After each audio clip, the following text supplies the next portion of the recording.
Bang, we're on. Yes. Couple of gingers. I know. Look at us. We're so cute. How good. Firstly, thank you so much for coming on here. My pleasure. You're our very first guest. Thank you. Which is sick. We've done, I think this is our 4th podcast. Awesome. And when we were building this out, this is all about bringing value to our community, educating our community. And so far it's just been me and Chrissy. Yep. But when we were throwing around the ideas of guests, you're the first person that came. Yes, came up that's and so it came to mind. Thank you. Because you bring a lot of value to the industry. You're such a good educator. And if it's about value and education, then tick. And it's, we're just honored to have you here and being able to chat. That's so nice. I really appreciate you guys. I was so pumped when you asked me. I was like, hell yes. Like I get to hang out with you guys and talk about all the things that we love. So thank you. Awesome. Welcome. So tell the community who don't know Jane Erbacher and Erg Army. Yep. Tell us about it. How did you land on Erg Army? And what is it?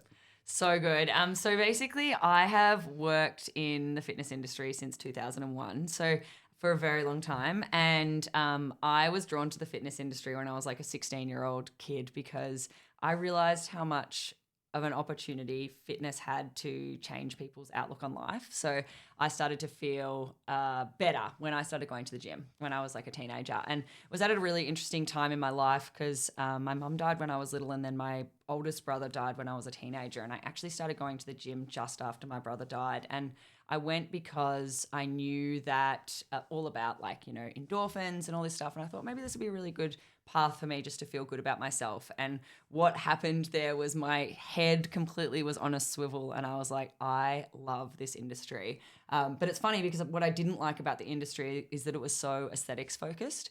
And so I decided when I started in it that I was going to be all about like making people feel good, connecting, moving their body to like happiness and joy and energy. And I spent such a long time in the fitness industry, and I still never fully committed to it really until Erg Army. I always thought it was like my hobby, or it was like, my secondary thing. So I owned a gym, I ran a podcast, I did all sorts of different things, but I still didn't kind of commit to it fully until I landed on this idea of Erg Army, which originally was actually called Project Row, because I did not like the ski erg at all. I thought it was awful. I felt sick when I was on there. I got like a little bit dizzy, and I was like, this machine is terrible. I have no idea why anybody would ever use this machine. But the rower I absolutely loved. And the reason I loved it is because firstly, I wasn't very good at it to start with. And secondly, I loved that the monitor, the screen, didn't allow me to cheat anything. The monitor told the whole truth. So it was interesting in this phase of my life. I owned a gym, so I decided to sell the gym and start Project Row.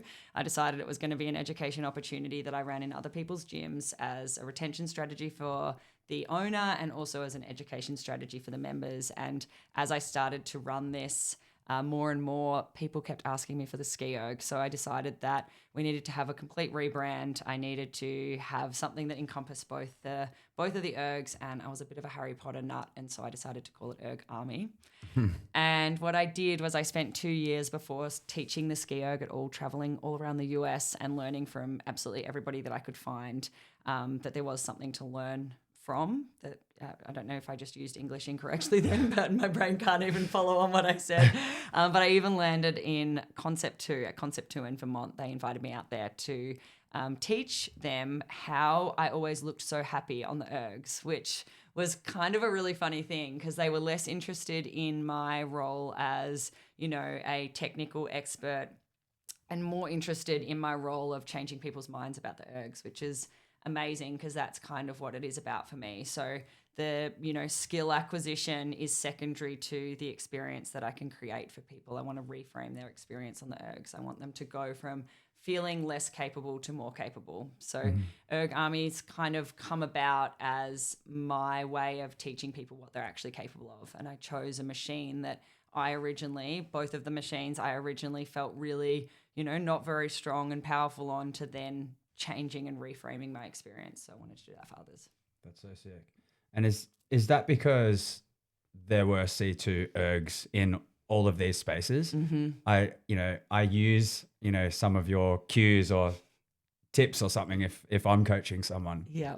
And I'm like, this is coming from someone that's dedicated her whole life No, it's crazy. to this thing right Literally, here. I know.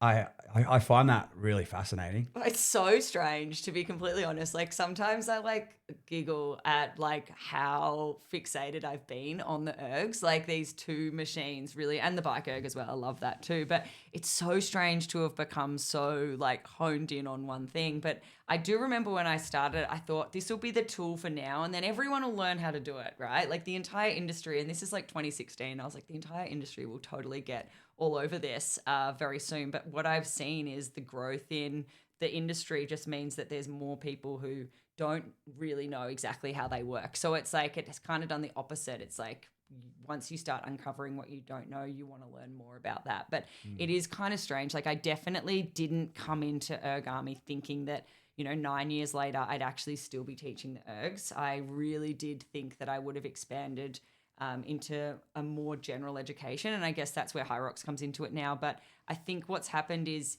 over that period, and I'm really grateful that you use the education that I've given you, because one of the things I'm just so proud of is how many people we've actually reached and how much our education has actually evolved through working with so many different people. So what I'm teaching now is very different to in 2016, because all exercise science evolves, but even our understanding of the ergs and the ergs within the context that we use them has definitely evolved. And so I'm proud of the innovation that we've actually had, but I still do look at it and go, wow, I'm still talking about the ergs. Like I must really love these things. Well, I think it's cool. Like you look at it from a very broad perspective as well. And like ego is a word that comes to mind for me. I remember, before coming and running a workshop, like when I very first landed on your information, I was like, the fuck? What do you mean I can't row on a damper setting of 10 to 500 meters? Yeah, like I'll show you I can. I felt so attacked. It's so funny. And I love that, like through ego, you're actually educating. Yeah.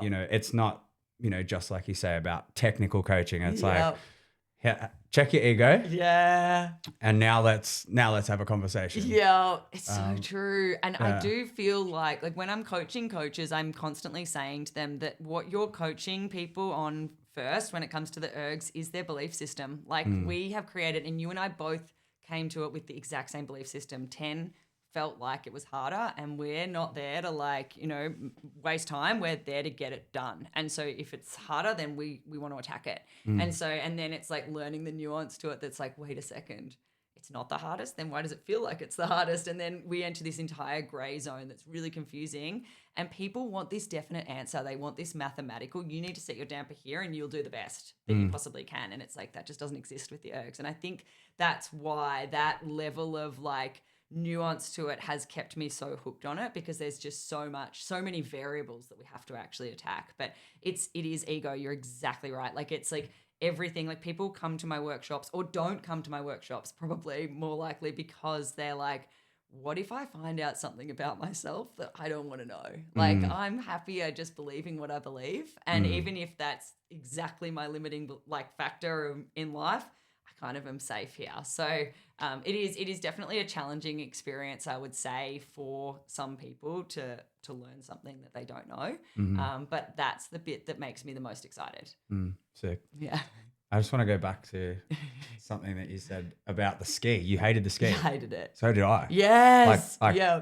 I couldn't understand it. I'm Seriously. like, what the fuck is this thing? And what's it for? What? This is not for me. But how does it go 180? Because now Same. I'm sure I speak on behalf of a cohort of people as well that froth it. It's the best, right? Sending it on a ski it's pretty sick. Completely agree. And so at what point does it turn? So I think that the point it turns is when you start to realize that it's a full body explosive movement and not a pull. So I think a lot of people try and hold the tension in their upper body, and then to create force, they pull down almost with their head and neck. And so it becomes upper body, head and neck, and your body is like panicked doing that. It's like, we're not safe. This is not good. Get me out of here. Whereas when you start to learn that it's actually more of like a full body explosive drop, it's kind of like when you do like an explosive jump or like a clean or something, and you start to understand the float mechanism that starts to happen. So I think the shift actually happens when we take the load out of our kind of neck, triceps, upper traps, and put it more into like our hips and our hinge pattern. So I think, that's kind of what I see for people. And I think as well, when you see how empowered people become when you teach them to take up space on the ski, and the same thing happens with the barbell with a lot of people. They just feel so badass that it's like you then feel amazing as well. So I think that the change happens through a greater understanding of what the outcome actually needs to be. Totally. Yeah. I love that. I love that you can put it into a barbell as well, because it's, you know, some people are freaking out over a power clean or something, but when you, hey, it's a dip, it's a hinge, it's a high pull, we receive in a front rack squat or whatever. Oh, I understand that. And now you're connecting the dots, and then now it's feeling good. You draw the picture for them. Whereas in their brain, they're like, how did you just get that from there to there? And it's like, well, there's 4 stops along the way or something. And then they can go, okay, well, I can do that. And then I can do that. And then I can do that. So yeah. Have you seen, we did, it was a little snippet of a podcast that Chrissy and I did, and we were talking about the sled pull being a push or a pull. Oh no, I didn't So I'm just throwing you a little curveball here. I actually love this because I can totally see exactly where you're going with this, and I agree with you completely. Yeah, you do? Yeah. So you know where I'm going? Well, basically you're pushing through the floor in order to create the motion of the Yeah. Yeah. So you would agree that it's a 100%, push? yeah. Sweet. Yeah, that's cool. so funny because it's like, so, I mean, we're doing a Hyrox focus workshop this weekend, and that's like, it's so cool that you've so starkly defined it as that, because like the system I teach people is like step up, rope management, like, and then hips through, push through the floor. It's so true. Cool. It's just like the row as well. Like it's push, not a pull. Oh my God, I love this. Great work. And as soon as people think it's a pull, they use like they're like rounded over and like pulling. Yeah. And we're not as strong. Yeah. Damn, good you guys. Or you're programming it in a way that, you know, you're putting exercises in that'll carry over. Yeah. And you think hand over hand pulling or deadlifting or pull-ups, etc. is going to carry over the best. But I'm backing in 100 forward lunges every day over 100 deadlifts having better carryover. Yeah. Something like that. But yeah. I love this. I absolutely love it. That's awesome. Yeah, why not? Cool. So you've touched on Hyrox a little bit. That's opened some doors for you, I assume, in that there's 2 erg stations as part of the workouts. It's the best. And tell us about your Hyrox journey. Like, I've raced against you. I know. That was my favorite race. Wasn't that the best? That was epic. The vibes that day. I wish we could just do that every single weekend. That was unreal. Are you racing in Melbourne? No, I'm coming slowly good, but I got a really bad hand injury. I ruptured ligaments in this knuckle. I got fractures in there and in my wrist. I did it proper. So it was like a surfing injury in Bali, like of all things. Like, you poor thing. I've got a 100% strike rate for wave catching and injury. Yeah. I caught one wave, man, and absolutely buckled myself. No. Yeah. So, oh my God, you poor thing. I'm about 3 or 4 weeks into like starting to give it a proper nudge again, but I don't know. I find like I love your approach to racing, and I actually need it. I need to hear it sometime because I'm very competitive. Yeah. And sometimes I'm like, whoa, hang on a second. Let's go vibe over here for a little bit. Yeah. And, you know, you would come into a race like, you know, potentially that race where we were against each other or something, just a totally different, you know, approach to it. So I'm coming back to whether I'm racing in Melbourne. No, because I want to give it like a full body of work and really test what I'm capable of. Yeah. And I've done it before where I've gone into a race without the prep, and yes, I've done it, but I just didn't enjoy it. Yeah. So I want to be able to give it a proper body of work. Definitely next year, I'll potentially travel around and do a little bit more with it next year. But at the moment, I'm actually judging the Elite 15s. Oh my God, that's so stressful. I know, but that's awesome. That is I cannot wait to watch them. Like I'm so excited. My first ever race was in Chicago in 2023, and it was a major. And it was so funny because I was working on behalf of Hyrox APAC. I was living in Portland, Oregon at the time. And so I went over to Chicago to work as an assistant race director. And I kind of knew nothing about Hyrox at this point in time. I was like, I'd had people come to my workshops that were really interested in it. I was like, this looks cool, whatever. But I went into that weekend just kind of like, super open-minded about it. And I remember it was a major. And so all of the elites were there and I was like, who are these absolute weapons? This is so cool. And so worked kind of like all through the day doing race directing stuff. And then they said to me, it'd be really cool for you to jump in and do a race so you can see what it feels like. And I was like, okay. So originally I was like, I'll do, women's open. And then I saw one of my friends there, Rock's Life, who has a podcast. His name's Greg. And he was like, I'm racing this weekend too, but I don't really want to do solo. You want to do doubles together? And we were just like, yep, let's do it. So they just like put us into a heat. A couple of hours later, we rock up in the start tunnel and I was like, had this taste for it after watching the elites, and I looked at him, I go, I think we can win. And he was like, oh my God. Let's go. We're literally in the start tunnel. And then he tells this story beautifully because he's like, for the rest of the race, all I saw was like the back of Jane's head. Like it was like she was off. Anyway, we came second in the age group and I just was like, this is so much fun. And like what I got totally caught up in as an athlete was just the like, I always say to people, it's like being at a music festival. Like people are so nice to each other. It's so inclusive. Everyone's cheering for you. Like it genuinely is just a celebration of like humans and like human performance. And it does not matter if you come first, you come last, if you walk, like none of it matters. Like it's just that you're a part of it. Mm-hmm. And I always think about that like quote, which is about the man in the arena. It's like, it's the person who actually has the courage to step up and do it. And I think that it's a real celebration of having the courage to step up and just, potentially push yourself past what you ever thought was capable or potentially disappoint yourself. Like it's like putting yourself out there is just a really important part of the human experience. And so from that moment, I was like, how can I intertwine this into my business? And so as soon as the opportunity came up to become an affiliate, like Erg Army became an affiliate, and I just started just kind of reframing how I was educating people. And it was really cool because I was trying to convince people to come to workshops based off just like, it's like this will make you feel better and this will stop you being injured. And then in your conditioning classes, you'll be able to sustain lower splits or whatever it is. And people are like, like that's cool. Like, not having a back injury, that's cool. But like, then as soon as Hyrox came along, it's like, what do you mean you can help me take 10 seconds off my time? And suddenly the value of like being faster for your Hyrox race versus never getting injured, like was like people could see a clear benefit for the workshop. So kind of throughout 2024 and 2025, my entire business shifted into, I would say 90% the Hyrox space. And now 10%, like I'll work with some studios that aren't really interested in Hyrox. And it's like, obviously there's still massive benefits to learning the ergs, but it is definitely like, I love teaching people who care about Hyrox because I care about it too. And I just love this process people are on in their fitness journey right now where they are constantly trying to be a little bit better every day. And it's like, that's so inspiring.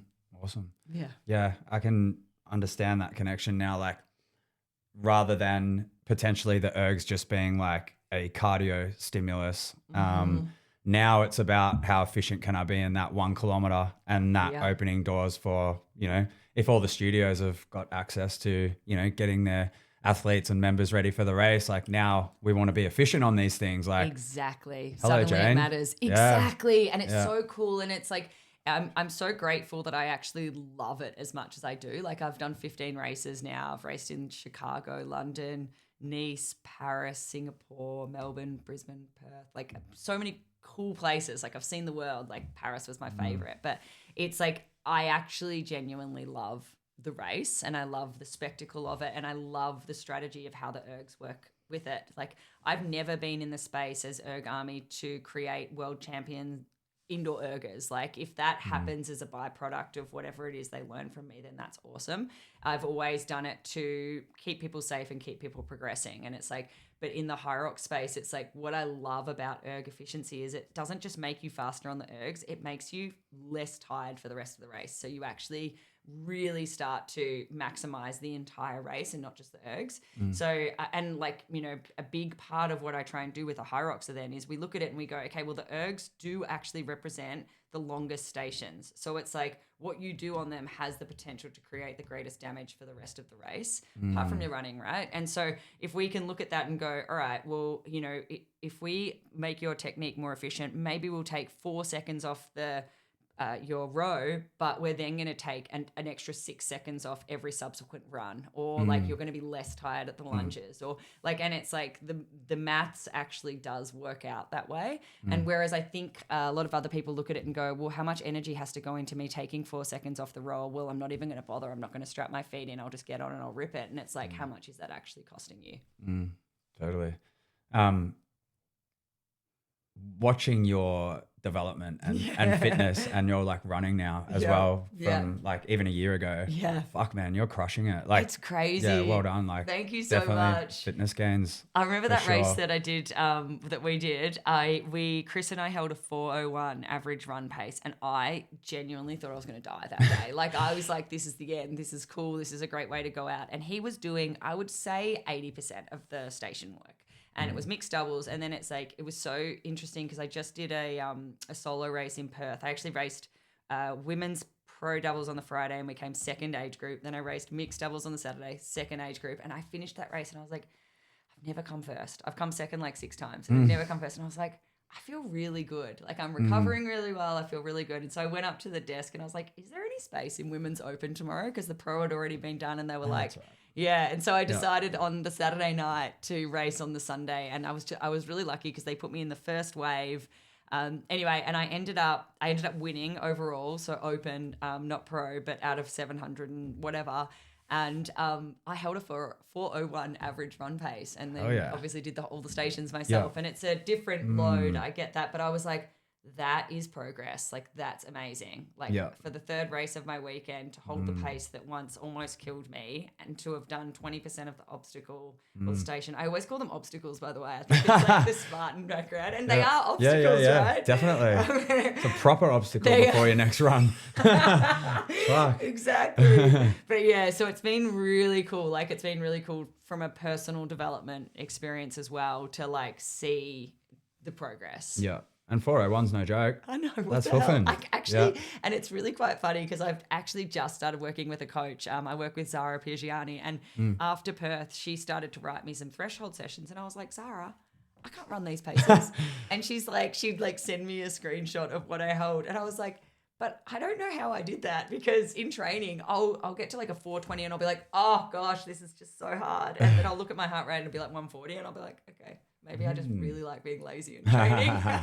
Yeah, nice. Yeah. Were you a runner at all before Hyrox comes along? I would say I've always been a runner. So I have been a runner since I was about 18. So my friend and I decided, my friend's mum was diagnosed with motor neurone disease. And so she decided what she wanted to do was fundraise all the time. So we decided to train and sign up for marathons everywhere and do lots of fundraiser events. So we spent kind of the next 5 years being like in our running era, fundraising, doing like lots of amazing things for motor neurone disease. And it was it was so cool because it was combining impact with, betterment. But I never, ever tried I didn't even understand what a threshold run was until a couple months ago. Really? In my brain, threshold means run as fast limit. as you can. Yes, exactly. Yeah. So I was like, I could not even understand the concept. I was like, they need to work on that language. And so all my running in my entire life has been zone 2. So I am that person that just goes for a run. And it's like, and sometimes if I've got more time, that run will be 20Ks. Like it's... you're going to smash Melbourne then. Like I like threshold running when you understand it. It's crazy. And can apply it, I think is the lowest hanging fruit. Like, and I don't discount zone 2 running. Yep. But I think like if people get a grasp on, especially runners, like people that can actually run, once people get a grasp of threshold and threshold tolerance as well, like those two different zones, if you understand that and apply it into your training, it's the lowest hanging fruit, in my opinion. Completely agree. Like I keep thinking that. I'm like, I can't believe I've actually never, ever done this. Like I've just gone into every Hyrox, like moving very well on the stations and just having done zone 2 running. And now all of a sudden I'm like, my running session yesterday was like 800 meters at a 406 to a 412 repeats. And it's like, I've never done that before. Like I've never tried, like I've literally gone from zone 2 to race day and there's been nothing in between. So good. I know. Yeah. Yeah. But I agree. And I actually just love for people that are in this space, this real upgrade in their training and adding this kind of stuff in. Like, it's like we really are training more like athletes now. And it's like, it is for the long term. And that's something I'm really loving about this. It's not like just come in day after day and get smashed at the gym. It's like, actually, this is that whole, it's a cliche, but it's brick by brick. It's like each day you don't need to absolutely full send it to be able to when it counts. And you can't. No. Those threshold sets, like, they give me low level anxiety. Seriously, I know. But they do have good carryover for Completely. sure. And I swear I've got sore legs all the time now. Yeah. Like all the time. Like I walk around as if I've just been on a horse ride, like all the time. Yeah. Is this the first time you've had a coach for a while? Yeah. So I love having coaches, like for strength and for Olympic lifting and for everything, but I've never, I love being coached. And I love learning the way others coach as well and going, okay, that works really well. I connected with this, and it helps me be a better coach as well. But this is definitely the first times that I've had someone coaching me on like running and just like pacing. Like one thing that I'm really bad at is following rules when it comes to intensity. So it's like I'm very led by how do I feel on a certain day. So it's like if I feel really good, I'm going to go harder. If I don't feel as good, I'm not going to. And with this, it's like it's completely taking my, any of that out of it. And it's just like within reason, right? But it's like, okay, this is what I've got to do on Tuesday and this is what I've got to do on Friday. You just go and do it and you check it off. And so I've never been that person and I'm doing it. And Zara's really nice. It's not even like I'm afraid of her wrath. I think I'm slightly afraid of her disappointment. But yeah, it's the first time I've had a coach in this space. Yeah. Yeah. And is she, I guess, like intuitive in how you feel through the session, or is it metrics? No, she's intuitive. So everything, well, the absolute core basis of everything is RPE. I haven't done my lactate threshold test because I don't want to, because I'm really afraid that they're going to tell me I actually am capable of more. And I'm just not psychologically ready for that just yet. That's hilarious. So I'm staying where I am right now. So she's actually done, so everything is based off RPE. So I need to be really in tune with how I'm feeling through a session. And then it's also secondary to that, she does have pacing guidelines, but it's not yet based off my heart rate. And so, and because I'm still learning with heart rate, like whether or not it's exactly right, if it's like, that's why I have to actually do a test. But right now it's based off RPE first and foremost. And then second to that, it's the actual metrics of the pacing. Yeah. So, which I kind of like more. I'm definitely like, really drawn to the maths of it. Like I really like knowing exactly what my run pace is. And it's built so much confidence. Like I finished one of these threshold sessions and it's like what you said, like a little bit of low level anxiety. I look at it and I go, am I really capable of this? And then I get to the end and I go, I just did that. Like I actually can't believe I just did that. Yeah. And I love being at the track. Like I feel like I'm like fully like, a 41-year-old Olympian. Well,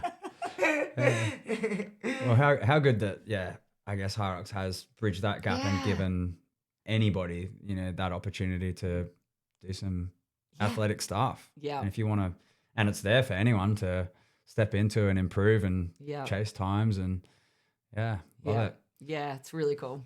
All right. You recently attended it looked amazing. It looked amazing. And it was the Red Bull Hyrox coaching camp. Yeah. Tell us about that experience. This was literally completely life-changing. It was like the last 3 months for me, I would say, have just been so unbelievable. And it was interesting because I remember, I don't know if you applied for it, but I remember when applications opened and I feel like it was just like an Instagram post or something. And then you went through to do the application and it was such an in-depth application. Like layer 1 wasn't, it was pretty much just put your name in, and layer 2, and I think it was whether or not you were an affiliate or a Hyrox coach.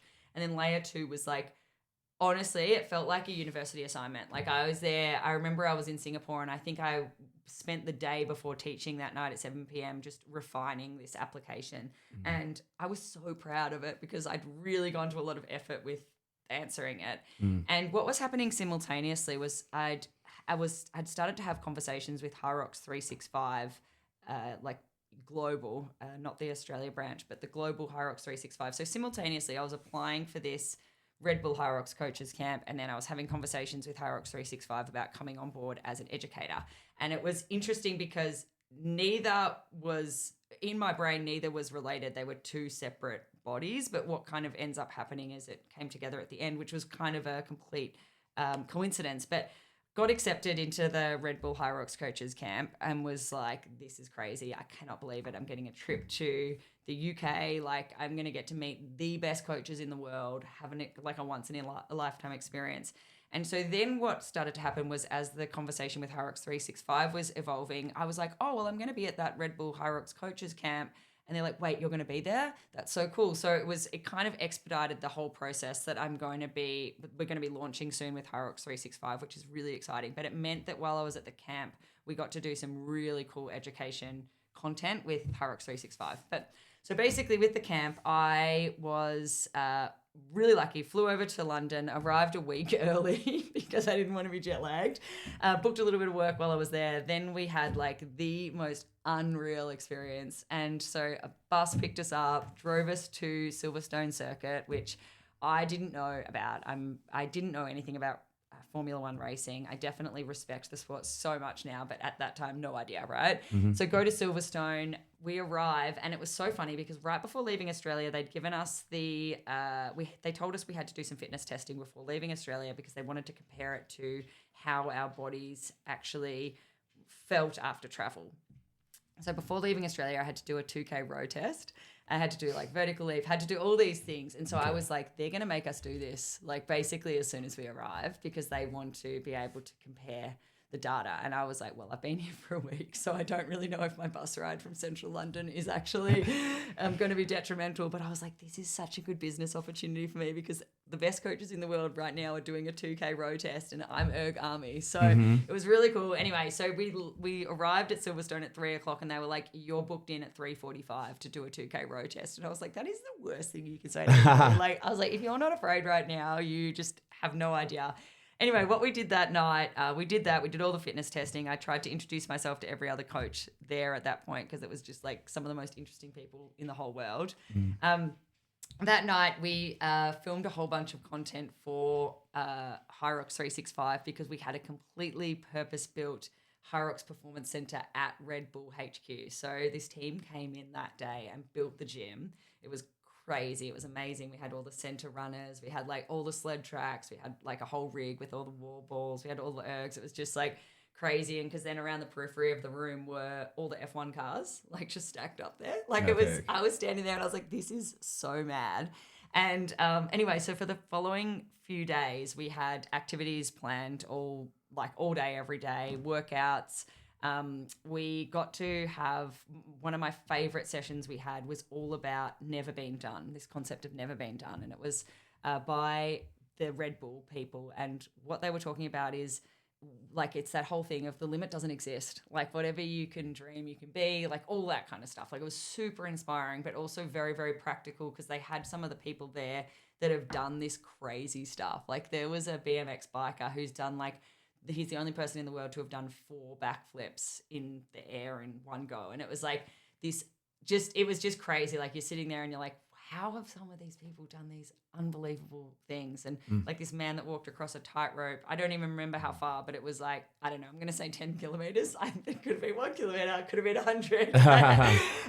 But it was just so incredible. Like it was so expansive for all of us. Like it was all about, we're in a space which is Hyrox, which is completely innovative. It's a completely brand new sport. Like we have no idea yet what people are actually capable of. And it's like, if we're the coaches in this space, we need to be leading the movement on what is actually possible. And it was really interesting because after that session, we were divided into like little groups to sit and like brainstorm certain things. And one of the key questions we were asked was, the year is 2030. And what do you think are the times, the male world champion and the female world champion? And it's like, I think right now it's like, I don't know, 53 minutes and 56 minutes or something, incredibly fast, like mind-blowingly fast. And it was so funny because the room kind of became divided in half, where there were half of us that were like sub 50 minutes. Like we've kind of got no idea. We're like looking at it and going, well, it's kind of the sub 4 minute mile right now. Like it's like no one believed a human could run a mile in 4 minutes. And then there was this other side of the room that were like, nah, I don't think it can get that much faster than what it is, because mathematically speaking, like what we're seeing and blah, blah, blah. And it was so funny because I'm sitting there going, guys, we just learned about a guy that walked across this tightrope that no one thought was possible. And then this other guy that flipped 4 times. And then these other people that were in a hot air balloon doing bike tricks. Like it's like nothing that's been dreamed up in the world was foreseen. Like it's like we could never imagine the power of technology now. All these different things that the world has created and people have created through innovation. So it was actually just a really interesting, I just remember sitting there thinking like you guys have got to dream bigger. Like we don't know what people are capable of. And in my brain, I was thinking we still have the Elite 15 racers, a lot of them sitting in the wrong position on the rower and like rowing with their damper on a 7. Like we've actually, that's just one station, but we can shave time off that and potentially time off everything else by fixing that. So we don't know yet what humans are capable of. So, and it's not our job to hold them back. It's our job to enable them to do it. So we did that. And then we did a crazy cool pit race where we got to run around Silverstone circuit in teams of 4 and do all different stations. It was like the Red Bull kind of F1 version of a Hyrox. That was amazing. Lots more education. We had like nutrition education. We had education on that testing, how to actually test our athletes. We had education on like marketing and social media. And then I decided to run a pop-up erg workshop, and which was really cool. And I just kind of put it to them one of the days. I was like, I'd love to do this. And so we had a whole bunch of the coaches came, and that's led to some really exciting stuff happening in 2026 with Red Bull and Hyrox, which is really cool. But it was, I think one of the coolest things I did that weekend as well is it was the sled pull, which I definitely pushed. But it was an F1 car. Yeah. And I remember thinking it was the very last station for the pit race. And I remember thinking, oh, this is totally just for content. Like there's no way they're actually, like these cars are like 700 kilos. There's no way they're actually expecting us to move this car. And I get to it. And so I'm all like, set up, like looking cute and everything. And then I'm like, it doesn't move. And there was a man sitting in it, and I was looking at him like, why are you not helping me right now? And it was so funny because it was actually so heavy, but obviously there was inertia because they're wheels. But like I'm standing on the Silverstone circuit track pulling an F1 car, and I was like, what is my life? Yeah, it's so cool. And it's, it was just, it was a completely transformative experience. Like I met amazing people. I was forced to think outside the box. I was forced to do things that made me, really nervous and uncomfortable. And from there, it's like when you have an experience like that, it's kind of crazy because your eyes just become wider and you just are able to, dream much bigger, which is really cool. Epic. Yeah. Oh, sounds like a dope experience. I was so lucky. I couldn't believe it. Oh, yeah. Yeah. As, coming out of a coach's camp for athletes, like what's one takeaway that you could give to athletes from that camp? One of the things that I think I found really interesting, so Shane Orr was there, who's Tia's husband and coach, and it was so interesting. One of the really amazing things that he does is he allows the athlete to be, he's very clear. They have very clear roles that he is the coach and she is the athlete. And it's like, I think a lot of the times coaches let their own ego get in the way of the progress of their athletes. And we see this a lot in the space. And there was another coach there, and he's a really prominent coach. And one of his athletes was actually there as well. And he kept trying to race her and it was like kind of in jest, but I was like, it was such a like microcosm for me of so many coaches where they feel like they have to be better than their athletes, and you kind of see this. And so I think that one of the things I just really love about being a coach is actually celebrating my athletes and coaching them to be so much better than me. Like it's it's not about my performance if I'm coaching you, it's about your performance. So I think that a takeaway I had as a coach was exactly that. It's like you look at somebody like Shane, and he's so humble, and he's never the loudest in the room, but he is like, him and Tia as a team have created so much like excellence. It's unfathomable. And I think that one of the things is, it's not like he sat there and was like, oh yeah, but I can actually lift more than Tia. Like it's like it's nothing to do with him as an athlete. It's everything to do with him as a coach and her as an athlete. So I think a takeaway as an athlete is I think that one of the things that a really good coach does is see you better than you see yourself. And so it's like, believe your coach when they tell you that you can do something, because they've already looked at the entire picture, whereas you might just be looking straight ahead at whatever it is that you're doing. They've looked at absolutely everything around it, and they've looked at all the variables. And so if they tell you that you can do something, they've analyzed the whole situation, and you just need to believe them. And so I think that that's a really cool thing as an athlete. When you do actually get a good coach, it's like, you know what, like I might not believe in myself right now, but you do. And that has actually got more merit to it than what I think. Totally. I think that's a really powerful thing to be aware of as a coach. Like, are you a coach or are you an athlete? Yeah. I think there's a lot of amazing Yeah. coaches and there's a lot of amazing athletes, but I don't know that everyone's actually, decided which one or understands within themselves which one they are. And I think that's a really powerful realization, to come out of a camp like that, whether you had it before or not. Yeah. But Tia and Shane's a really interesting example of that, the coach and the athlete. Yeah. And absolute excellence, right? Yeah. I love that. I love that. And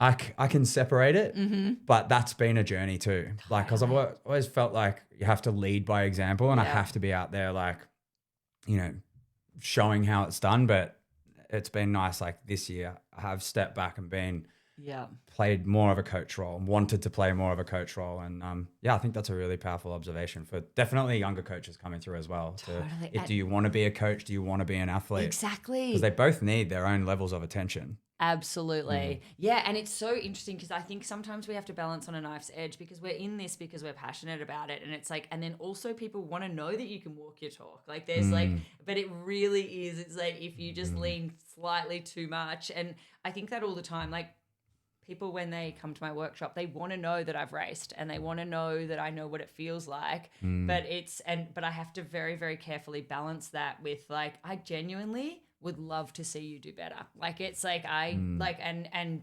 know that when everyone around you gets better, you get better too. Like it's like so, but it is this real, like I think my favorite word at the moment is nuance, but it's like there's so much between the lines of this. Like it's not just black and white. It's like there's between the lines with this. And it's like in some contexts you can actually be the athlete and you can be exceptional. But I think it's those coaches that are like, someone in their gym does something and then they have to get straight on and show that they can do it too or whatever. And you're just like, okay, like, I mean, I'd kind of expect that, right? Yeah.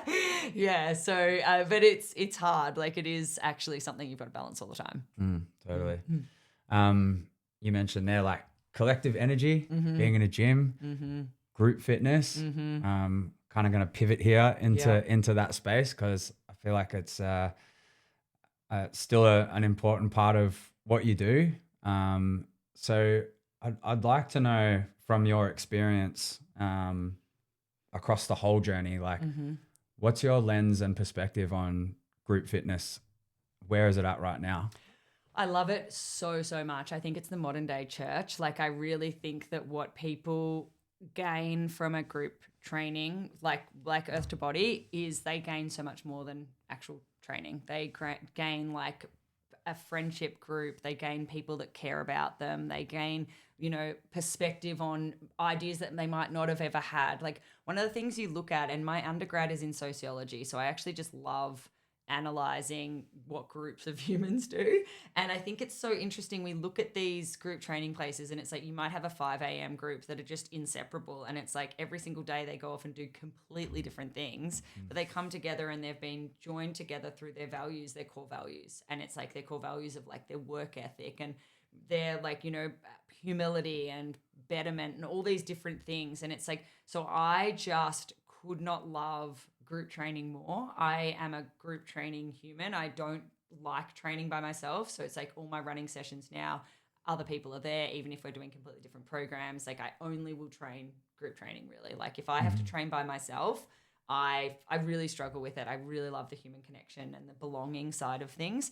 So I would say, and I think it's really interesting, like one of the things that you guys have always done that I've definitely respected is you've attached your core beliefs to your community. So it's like your care about the world and the environment and everything is very much intertwined with how you run your business, which I think is really, really amazing, because this is why people come to a gym. It's not just for the workouts. They come to a gym to be a part of something bigger than themselves and to belong and to be the best human that they can possibly be. And I've worked in the group fitness space. I mean, I was an aerobics instructor for 10 years. I'm not sure if that exactly counts, but I remember in 2012, I was researching the group fitness space in New York City because I wanted to open my first gym, and I was running boot camps outside. And I remember I kind of came across this concept of like functional cross training. So CrossFit was just coming about. F45 was not yet created, but we were in this space where humans wanted to group together to work towards a common goal. And so I loved analyzing it, because I was like, I wonder where this is actually going to lead us. And where it's led us now is the gym holds such a meaningful place in people's lives, to the point where it's like, if it's taken away, they feel purposelessness. They feel like they don't have any purpose anymore. And so it's like something for mental health, physical health, social health, emotional well-being, everything. And I just think I'm interested to know if a parallel world existed, if we could compare it, because I just don't think we'd be able to compare it, because it's such a fundamental part of like, you know, the human condition in the Western society right now. Humans need connection. Yeah, that's it. It's the core of everything. Like, it's so important. And you see people, like, you just see people light up during a session or after a session. It's like they'll often come in and the weight of the world is on their shoulders, and then they leave and they're like, okay, I can do this. Yeah. Yeah. Oh yeah. Yeah. All right. Bit of wisdom, if you will. Oh, good. I'm nervous. If you stripped away like the business and the branding and everything that you're doing, if there's one thing that you know you wanted people to take away from working with you or a workshop or the conversation over, what's one thing that you would like to leave people with?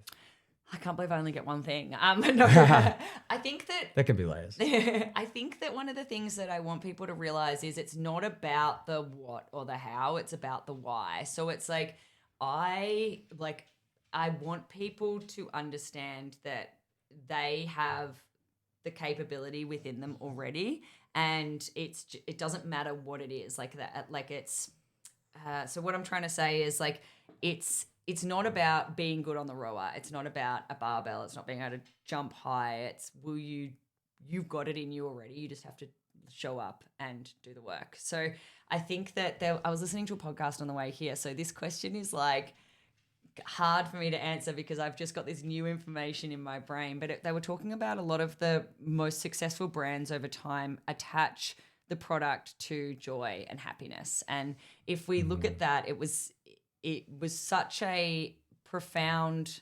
podcast for me, because I was like, that's what I've always tried to do with whatever it is that I teach people. It's like you can find joy and happiness in whatever it is that you actually do. It's just your perspective on it. So, and so I think that one of the things I would definitely say is when it's all taken away, it's like we do have the power inside ourselves to shift whatever it is that we actually need to. We just have to change our perspective on it.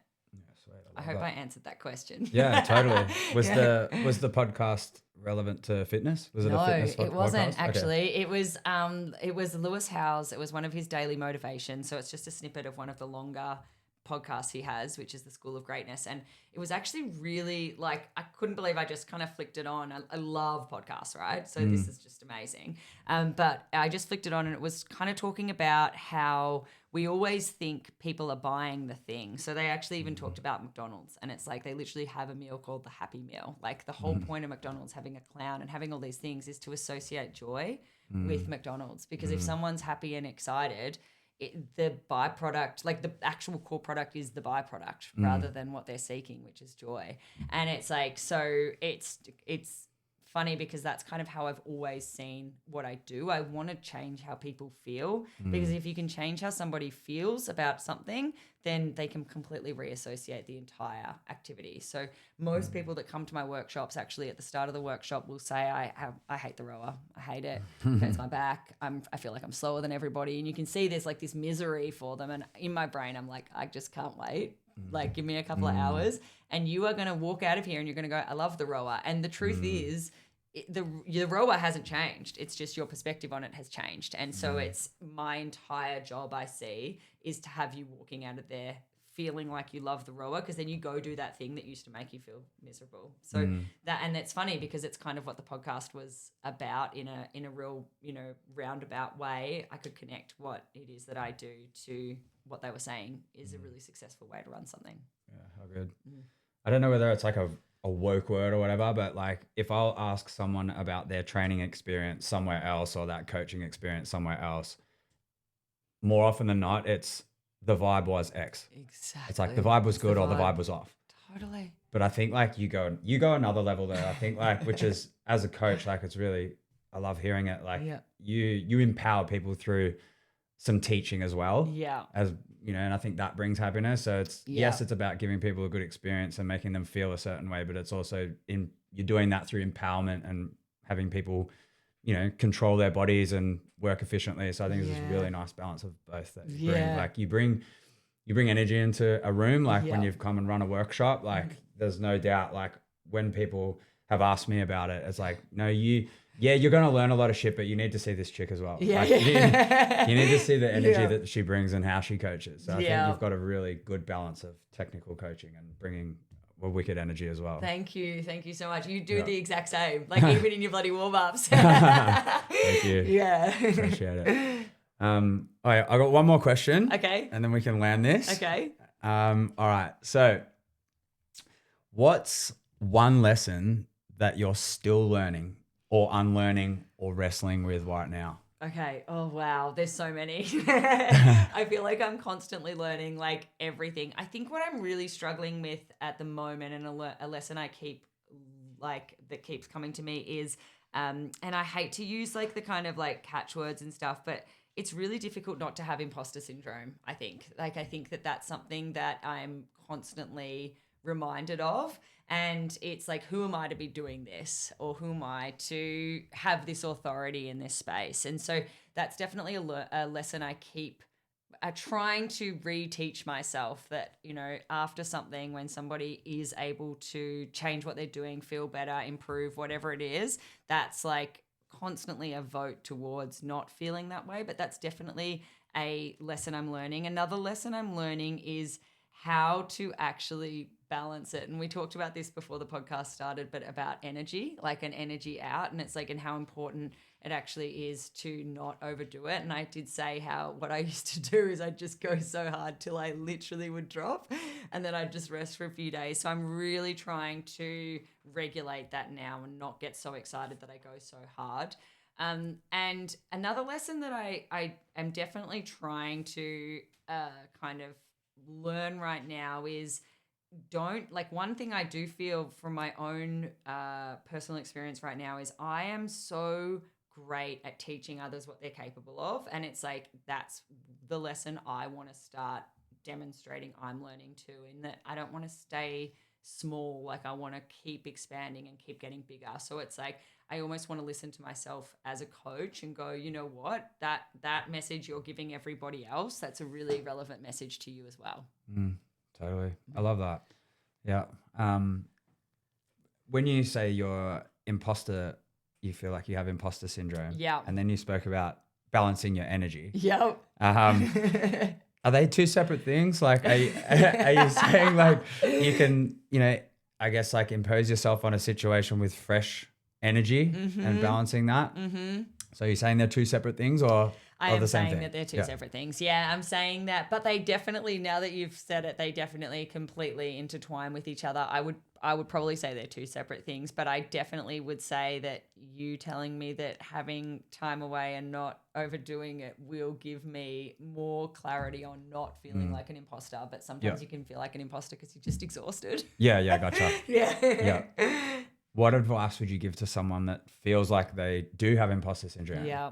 That doesn't, I personally, I haven't felt that. I feel like I'm doing what I should be doing, but I do have people that grapple with it and have conversations with people about it. So yeah, what advice would you give someone that's grappling with it? So when I talk to people about this, because I just spoke to somebody about this the other day, and it's so funny because it's so much fun to give other people advice, right? And then you just got to make sure you're taking it as well.